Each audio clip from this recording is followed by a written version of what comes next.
এটাই কি কালীগঞ্জের বেস্ট খিচুড়ি? অবশ্য এটার নাম শুনলে অনেকে সেটাই ভাববে। কালীগঞ্জে থাকেন কিন্তু এই খিচুড়ি খান নাই বা চিনেন না, তাহলে আপনি কালীগঞ্জে থাকাটাই বৃথা। কারণ আজকে আমি যেই খাবার নিয়ে কথা বলতে যাচ্ছি সেটা হচ্ছে খিচুড়ি। হালকা লেটকা, হালকা মানে ঘন ঘনের মধ্যেই এটার যে ঘেরান ছিল, আমি যখন আনতে গেছি মানে ঘেরানেই মাথা নষ্ট। তবে একটা কথা, ওনাদের এখানে ভিডিও করা এখনো অ্যালাউ না। আমি ভিডিও শুরু করেছিলাম, বাট একজন বললো যে ভাইয়া ভিডিও করবেন না। সো যেহেতু না করছে, ওই ক্ষেত্রে আর ভিডিও করা সম্ভব হয় নাই। তবে ওনারা আশ্বাস দিল, মানে ওনাদের যে ওনার বললো যে ঈদের পরে, মানে এই কোরবানি ঈদের পরে নাকি ওনারা একটু ডেকোরেশন করবে, তারপর ভিডিও করা অ্যালাউ হবে। সো যাই হোক, এটা বহুত আগের থেকে, প্রায় 8-10 বছর তো হবেই। তো এখন খেয়ে টেস্ট করে দেখি যেটা কেমন খেতে। খিচুড়িটার ঘেরানেই তো মাথা নষ্ট হয়ে যাচ্ছে। বিসমিল্লাহ।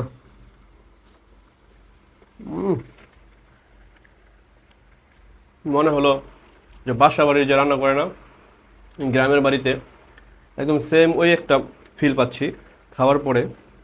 এখানে ভর্তা দিবে, আলু ভর্তা, ধনিয়া পাতা ভর্তা, আর সাথে এক পদের আচার দিয়ে দিবে।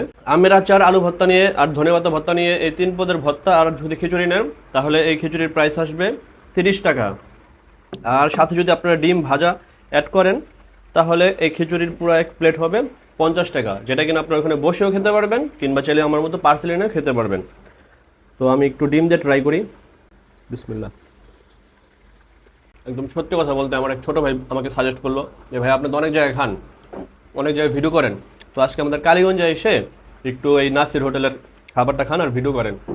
তো ওর কথাই গেছিলাম। তবে দুঃখের বিষয়, ওখানে বসে খাইতে পারলে সবচেয়ে মজা লাগতো, ভিডিও করতে পারলে আপনাদের দেখাতে পারতাম। তবে তো কালীগঞ্জের ভাই বেড়াদাররা কারা কারা আপনারা এই খিচুড়িটি এখনও খান নাই, তারা কিন্তু এখনই গিয়ে খেতে পারেন।